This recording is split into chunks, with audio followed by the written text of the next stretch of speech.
ఇప్పుడు BTech first year చదువుతున్నాను. BTech first year చదువుతున్నారు. ఓకే. ఇక్కడ మీకేం ప్రాబ్లమ్స్ ఉన్నాయి? యాక్చువల్గా మనకి పాత గవర్నమెంట్లో అయితే మనకి 5,000 కోట్లు అనేది మన ఫీజు రియంబర్స్మెంట్ నుంచి మనకి రిలీజ్ కావాల్సింది.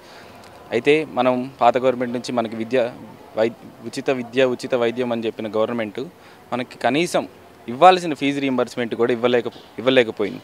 ఆ విషయంలో గవర్నమెంట్ అనేది విఫలమైంది. కాబట్టి మనం ఆలోచించి మరి ఈసారి కాంగ్రెస్ పార్టీకి ఓటేస్తే మనకి న్యాయం జరుగుద్ది అనుకొని ఈసారి కాంగ్రెస్ పార్టీకి ఓటేస్తే కాంగ్రెస్ పార్టీ వచ్చి ఒక 3 నెలలు వస్తుంది. 3 నెలలు పూర్తయింది కాంగ్రెస్ పార్టీ గవర్నమెంట్ వచ్చి కూడా ఇంతవరకు విద్యాశాఖ మంత్రిని అనేది నియమించలేదు. అదే కాకుండా పెండింగ్లో ఉన్న 5,000 కోట్లు అనేది మా విద్యార్థులకి వెంటనే రిలీజ్ చేయాలని మేము ఏబీవీపీ ద్వారా డిమాండ్ చేస్తున్నాం. ఓకే అండి, థ్యాంక్ యూ. మనం ఏదైతే గత ప్రభుత్వం చూసుకున్నట్టయితే ప్రతి సంవత్సరం బడ్జెట్ రిలీజ్ చేస్తుంది. బడ్జెట్ రిలీజ్ చేసిన ప్రకారం మనకి డబ్బులు ఎంతో కేటాయించడం జరుగుతుంది. కానీ ప్రతి గవర్నమెంట్ కానీ విద్యార్థులపైన దృష్టి పెట్టడం లేదు. ఉదాహరణకు చూసుకున్నట్లయితే కేసీఆర్ గవర్నమెంట్ గత గవర్నమెంట్ బడ్జెట్ రిలీజ్ చేస్తుంది, కానీ విద్యార్థులపైన స్కాలర్షిప్ పైన ఎలాంటి రిలీజ్ చేయడం జరుగుతలేదు.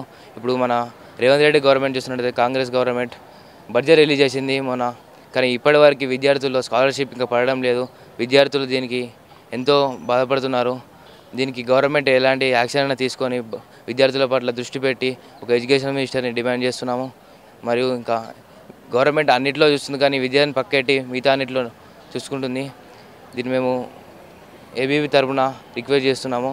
ఇంకా స్కాలర్షిప్ అనేది ఇంతవరకు ఒక విద్యార్థి కూడా పడడం లేదు. చూసినట్టయితే మనం పేపర్లో పత్రికల్లో చూసినట్టయితే బడ్జెట్ రిలీజ్ అవుతుంది, కానీ స్కాలర్షిప్ రియంబర్స్మెంట్ అస్సలేదు. పేద విద్యార్థులకు ఎంతో కష్టాల్లో ఉంటున్నారు. వాళ్ళకి ఫీజు కట్టుకోవడానికి కూడా చాలా ఇబ్బంది పడుతున్నారు. దీనికి ప్రభుత్వం దృష్టి పెట్టి పరిష్కరించాలని ఏబీవీ తరఫున మేము రిక్వెస్ట్ చేస్తూ అడుగుతున్నాము.